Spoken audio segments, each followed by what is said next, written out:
So, before I get into the surah itself, I need to give you a couple more preliminary concepts that I need you to be aware of. You remember that Legos analogy I gave you? I'm going to give you this picture. There's no text. There's just this picture. The idea is that there are strands within a surah. Strands within a surah. So I'm going to list some strands for you. Some of the more common strands in Meccan surahs. Okay? And they all get stitched together. So one of those strands are the signs of Allah. That's one of the strands that you find a lot in Meccan surahs.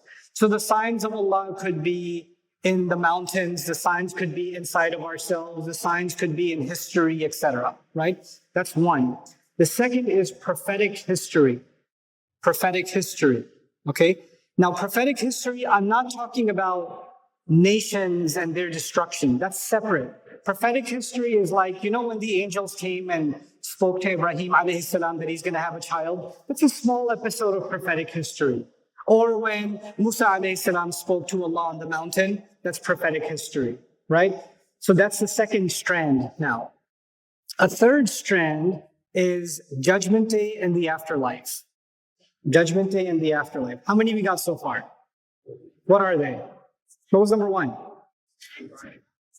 Signs of Allah. Two. Prophetic history. What was three? Judgment Day, right? Another strand is going to be the fall of nations. The fall of nations. Like the fall of Fir'aun's nation, the fall of the nation of Ad and Thamud, and so on, right? So the fall of nations is yet another strand, right? Then another strand is comforting the Prophet. This is a very important strand that's in the Meccan Quran, comforting the Prophet. So the Prophet will be told, Sallallahu Alaihi Wasallam, ignore what they're saying. Be patient with what they're saying. Allah is with you, etc. Right? So comforting the Prophet is a constant strand that's going on inside of these surahs. And then these are the main ones. There's some smaller ones, like for example, the basis of how do I describe this? You can call it spiritual morality. Spiritual morality. Let me explain what that means. You know how like in Islam we have technicalities like how do you make wudu, right? We have technicalities for ghusl. We have technicalities for how do you slaughter an animal. Those are very technical and specific things. But honesty, kindness, being fair to one another, being good to parents, those are not technical. That's a part of what? Spiritual morality. So the technical, the Sharia, that stuff came mostly in Medina. But when Mecca, in Mecca, when the Quran was talking about good deeds, it was basically in the realm of this spiritual morality. That's what it was talking about. How many strands do we have now? 6. Another strand, the Quran itself. Or actually, let's make it broader, revelation itself. And let me explain what this means. Revelation is 3 things. Revelation is 3 things. The angel who delivers it is part of the machinery of revelation. What is the angel delivering? The message. That's part of revelation. And who's receiving it? The messenger. That's also part of revelation. So there's 3 pieces to revelation. There's the deliverer, the angel. You can call it the message or the book, and the messenger, the recipient. All 3. That is one of the subjects, one of the strands in Meccan Quran, dealing with that in one way or the other. The reason I brought this up right now is I want you to know something about Surah An-Najm from the outside before we go inside. Surah An-Najm belongs to a group of surahs between 50 and 56. You should know that. Between what surahs? 50 and 56. These are all Meccan surahs, all of them. And they all have strands that build on each other. So Allah will give you a little bit of one of the strands in Surah Qaf, and He'll give you some extras. The same strand will come up somehow again in Surah Al-Dhariyat, then it will come again in Surah Al-Tur, and then it will come again in Najm, then in Qamar, then in Rahman, and then in Waqi'ah. 50 all the way to 56. I'm going to talk to you about one of those strands. One of those strands is the Quran itself. Revelation, the Quran itself, is one of the strands that you find in Surah number 50. It comes again in 51. It comes again in 52. It comes again in 53. And we're in 53 right now. So I want to show you what's happening with this strand. Why do I want to show you this strand and not the other strands? Because we're dealing with section number 1 of the surah. And section number 1 of the surah is actually about the Quran, revelation itself. So let me tell you what happens. In Surah Al-Qaf, Allah swears, Wal Quran al-Majid. He swears by the Quran full of majesty. The glorious Quran, the majestic Quran. He doesn't explain what makes it majestic. You should ponder that yourself. But he's dropped an idea in Surah Qaf that he's describing the Quran as what? Majestic. In Surah Al-Dhariyat, he says, this Quran is as true as your ability to speak. He's basically saying if you contemplate the human ability to speak, you will realize it wasn't given as a product of evolution. And you will also realize its limits. And the more you contemplate human speech, the more you will become clear that this cannot be human speech. إِنَّهُ لَحَقٌّ مِثْلَ مَا أَنَّكُمْ تَنْطِقُونَ. It's a pretty remarkable statement. So there's a proof for the Quran in my own tongue. My own tongue is proof for the Quran if I contemplate it. That's in Surah Al-Dhariyat. Surah Al-Tur now takes a few extra steps. The Surah Al-Tur now says, here are all the things they say to say this is not from Allah. All the allegations against the Quran, all collected in one place in Surah Al-Tur. وَمَا أَنْتَ بِنِعْمَةِ رَبِّكَ بِكَاهِنٍ وَلَا مَجْنُونٍ. You're not a mind reader. You're not a sorcerer. You're not insane. Are they saying he's a poet? Are they saying he's crafting it and editing it himself? تَقَوَّلَهُ. Well, you know what? If this is human speech and it's one of these categories, why don't you just bring something like it? فَلْيَأْتُوا بِحَدِيثٍ مِثْلِهِ. Then they should do it. They should produce something like it. So what you're seeing now is a progression. The proof. Surah Al-Dhariyat was proving the Quran. Surah Al-Tur is proving the Quran. But Surah Qaf was not proving the Quran. Surah Qaf was just saying it's full of majesty. It was describing the beauty of the Quran. And what's happening in Surah An-Najm is we're going to see a tafsir of Wal Quran al-Majid. What makes it so majestic?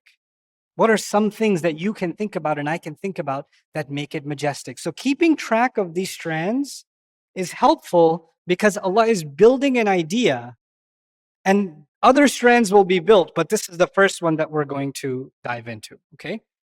Now, this is another important concept. Before we get into the surah, let me get comfortable because I'm a Pindu. I sit with my knee up. I need you to understand this concept.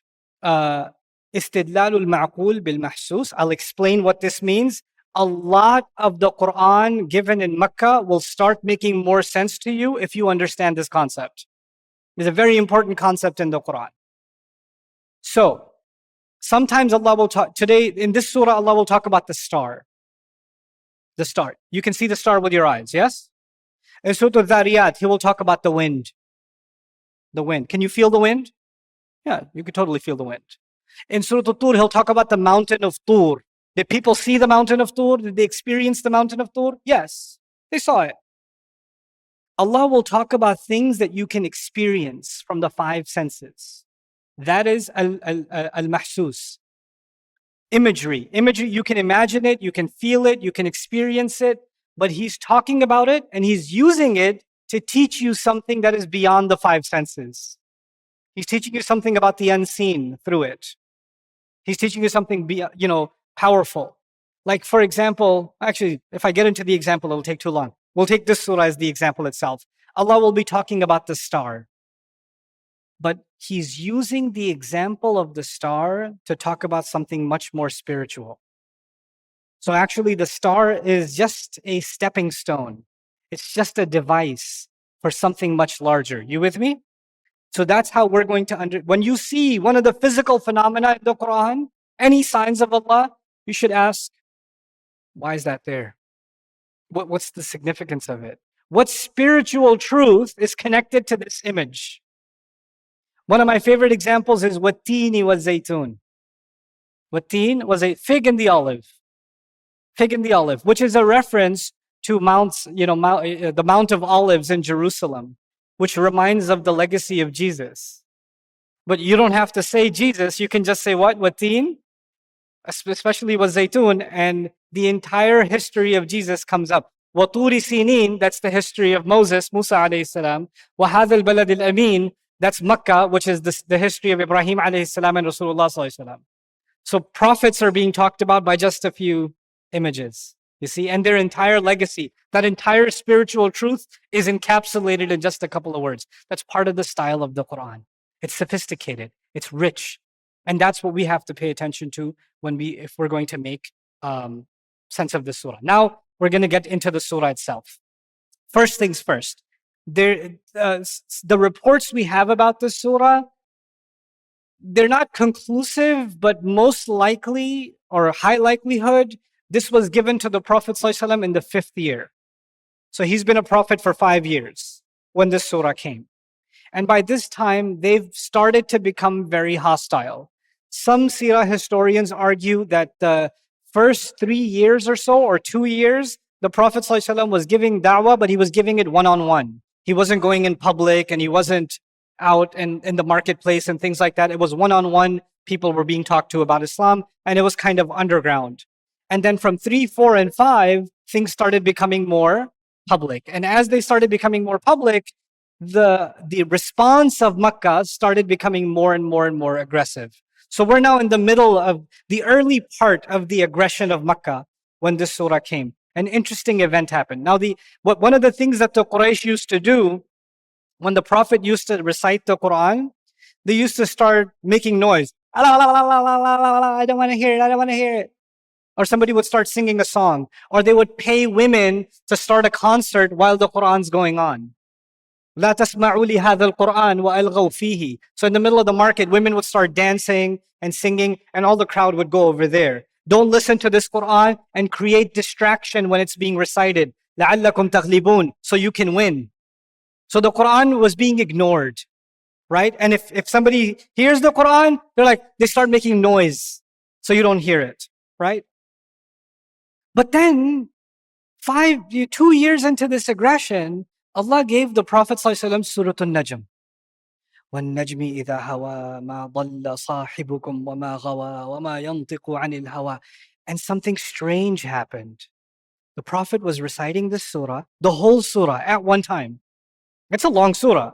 He recites the whole surah, and nobody stops him. Nobody stopped him. Nobody made noise. They were all like, huh? What? And they started listening. And check this out. عن ابن عباس أن النبي صلى الله عليه وسلم سجد بالنجم. Ibn Abbas reports that Rasul صلى الله عليه وسلم did sajda at the end of Surah An-Najm, because the last ayah of Surah An-Najm is a sajda. So he fell into prostration. وَسَجَدَ مَعَهُ الْمُسْلِمُونَ. And the Muslims did sajda with him. وَالْمُشْرِكُونَ. And the mushrikun fell into sajda. The Quraysh fell into sajda. وَالْجِنْ وَالْإِنس. And jinns and human beings. Anybody who heard the surah fell into sajda. Even the mushrikun who used to make noise. This happened in what year reportedly? The 5th year. وعن عبد الله أن النبي قرأ سورة النجم فسجد لها فما بقي أحد من القوم إلا سجد. The Rasul ﷺ recited Surah An-Najm. He did sajda himself. No one was left in all of Makkah that in the audience except that they fell into sajda, except one guy. One guy didn't do sajda.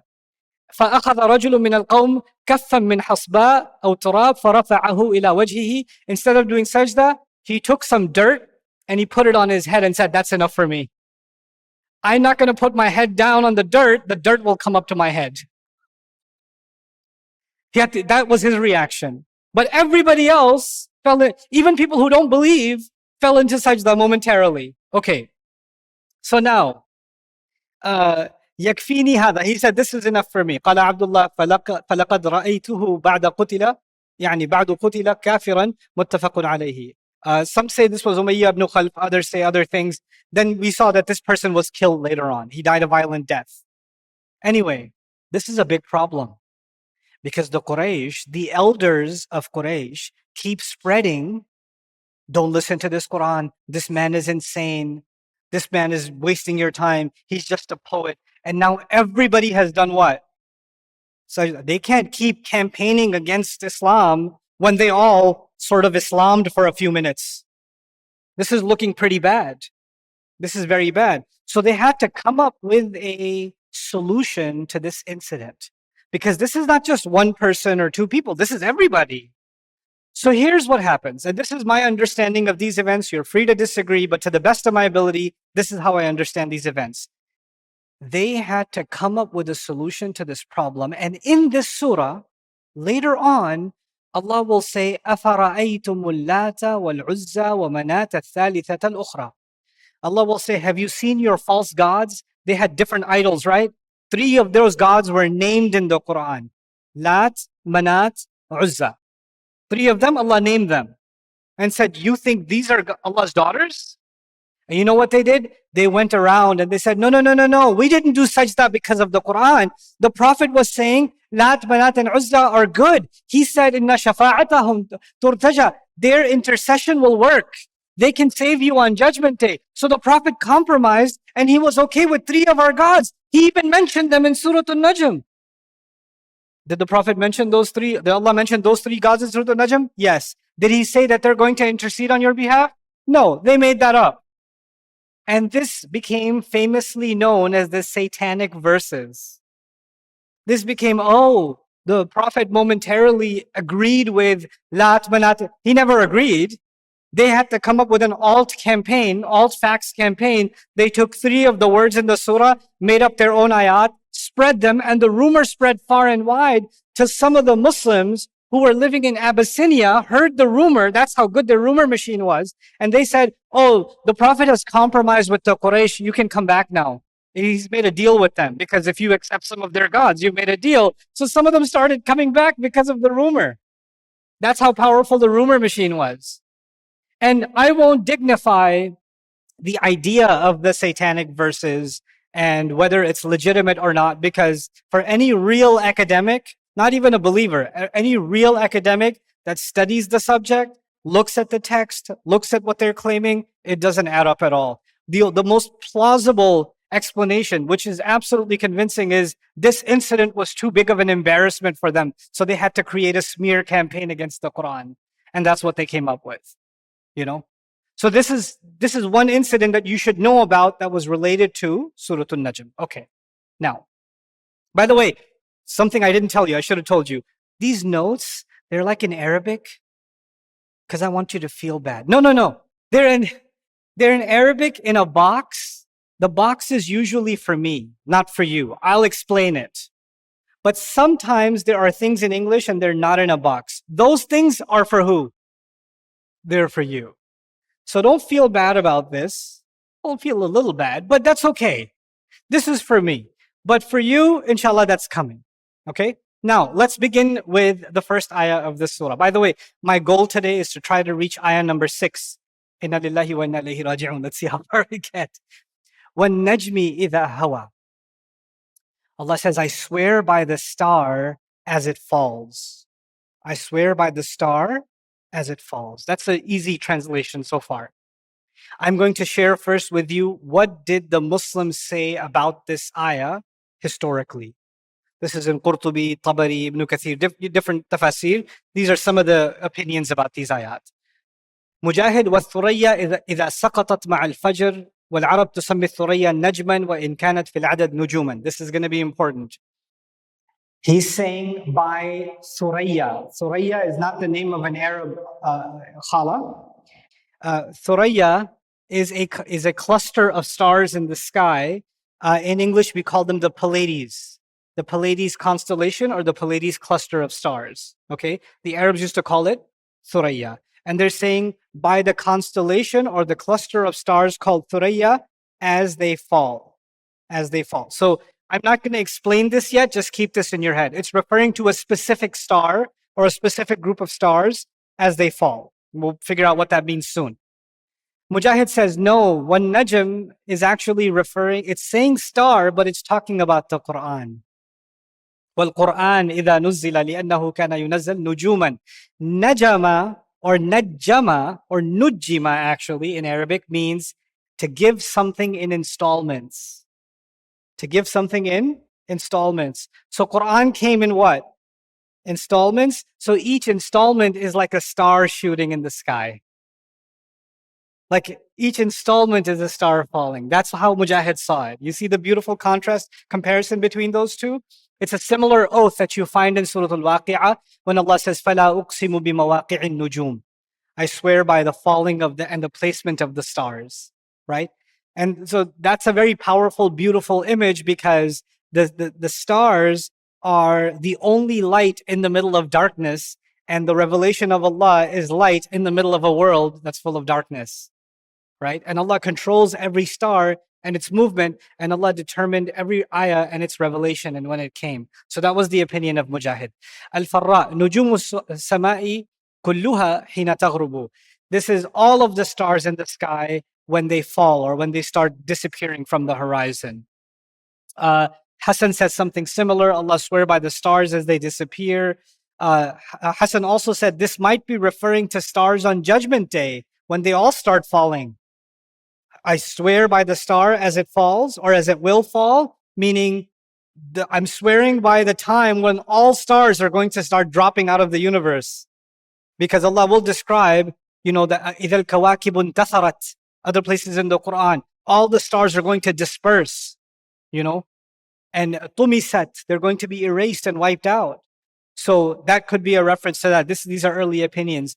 إِنَّ النَّجْمَ هَا هُنَا الزَّهْرَ لِأَنَّ قَوْمًا مِنَ الْعَرَبِ كَانُوا يَعْبُدُونَهَا. Some say this is a star, specific star called Zahra, and the Arabs used to worship it. So Allah is swearing by it as if He owns it. That's not your God, it has a God. So that's what it's a reference to. And then finally, this is actually the weakest of the opinions. An-Najm huna huwa nabt alladhi laysa lahu saq. Najm is also used in Arabic for grass or low plants. But that's and as the wind makes them go down, so the grass as it goes down. But that's not really viable in coming up with the rest of it. Now, I've actually mentioned this already, so we can move on. Interesting opinion, very rare opinion. Sometimes among our mufassirun, there were those who really loved the Prophet sallallahu alaihi wasallam, and their love of the Prophet influenced their tafsir, their thoughts about the Quran. So they would see, Allah is talking about the star as it falls. This must be talking about the Prophet Muhammad as he came down from the Mi'raj, the star as it falls. So that was also one of the opinions that was further. Ja'far ibn Muhammad, Ali ibn Hussein said this. Okay, so now, this is where I need you to use your imagination a little bit. So don't worry about the screen right now, just listen to me. The ancient Arabs before Islam, they were really in touch with the sky. Obviously, they lived in the desert, and in the desert, the sky looks very different than what the sky looks like now with the world full of lights and electronics and pollution. There are photographers from around the world that come to Texas. There's a certain spot in Texas that has the best night sky in the world. And they come there and there are no lights allowed and no flashes allowed, and they come to just take pictures of the sky. But that was the normal sky for the Arabs back in the day. And we see a few stars here and there. But actually, if you go in the desert sky, there's not a place where you don't find stars. It's actually very different night sky than the one that we see. So we actually, the tragedy of modern technology is that for the most part, we have not experienced the night sky. So when Allah is talking about the star as it falls, we have much less of a connection to that than the ancient Arabs did. Now, the ancient Arab, I want you to just imagine you live in that time, before Islam, back in ancient Arabia, right? Not a lot of cities, people, not a lot of lights. People love coming out at night because the day is excruciatingly hot. And the only real beauty they have to stare at is what? The stars. And they love traveling at night because it's safer, because you're cloaked, and because it's cooler and they can move faster. So they traveled quite a bit at night too. And وَبِالنَّجْمِ هُمْ يَهْتَدُونَ, and they used to use the stars for navigation. Now the thing is, you might not know this, and I didn't know this because we're not in touch with nature, but the stars actually move through the seasons. They actually move. And over the course, if you're looking at, remember I told you Pleiades, the constellation? At one part of the year, as soon as Maghrib happens, you can see it at eye level. And as the year progresses through the night, it moves above your head. And another part of the year, the first time you see it is right above your head, and it moves down slowly over the season to eye level. So actually, this constellation rises and it also falls. Interestingly, interestingly, the word hawa, hawa actually means rising and falling. Al-huwiyu dhahabun fin hidarin wal-hawiyu dhahabun fi irtifa'in. Linguists argue that huwi, from hawa, the same letters, is actually something going down. And hawi is actually something going up. So movement downwards and upwards is captured inside hawa. And what's really cool is these stars, half of the year they were rising and the other half of the year they were falling. This is why even the idea of falling really fast is also used in the word hawa, like they use it for the eagle when it swoops down, hawatil iqab. Ala sayd, like it jumps down from the mountain and it dives down to capture its prey and then it gets up. The eagle, when it does that, that's actually called hawa also. Okay, so that's a little bit about the meaning of the word hawa. But now let's dig a little deeper. I want you to know something that happened in ancient Arabia called the Anwa' system. The Anwa' was poetry before Islam. All of it was about the stars. Like there was an entire music department dedicated to songs and poems about what? The stars. And in those poems, they used to use the word Najm a lot. Which word? Najm. And they used it for Thuraya. They used it for Pleiades all the time. Sometimes they would say Najm Thuraya, sometimes they would say Najm, but they used it all the time. And you need to know that. So when the Arabs heard the Quran say "Wan Najmi," they were thinking, "You're talking about Pleiades? You're talking about that constellation?" And the reason they developed this literature is they used to pay attention to where they can find Pleiades because it will tell them which season is coming. Is rain coming? Oh, Pleiades is above our head. Is winter coming? Oh, it's right down here, etc., etc. So they would actually keep track of it in their poems and pay close attention to it. And Allah is using that culture that they had in the opening ayah also.